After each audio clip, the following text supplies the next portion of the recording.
Reports say the move by the United States, United Kingdom and European Union to cut access of some of Russian banks to the world's biggest interbank payment messaging system, SWIFT, could give rivals like China the opportunity to promote its own payment systems. But while some analysts agree it could give China's CIPS system a boost, many argue it doesn't have the capacity to replace SWIFT. SABC News correspondent Patrick Falk has more.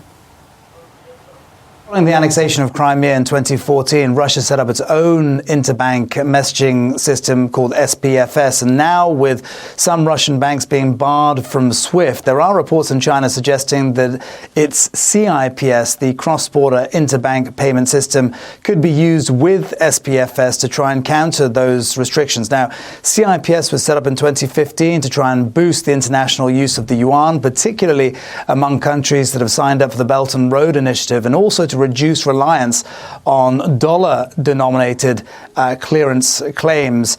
There are some people in China that have even suggested that CIPS and SPFS can grow together and become an important global interbank payment system. But the problem is there is just a really long way to go. 40% of international settlement claims are cleared in US dollars compared to just 3% in the Chinese yuan.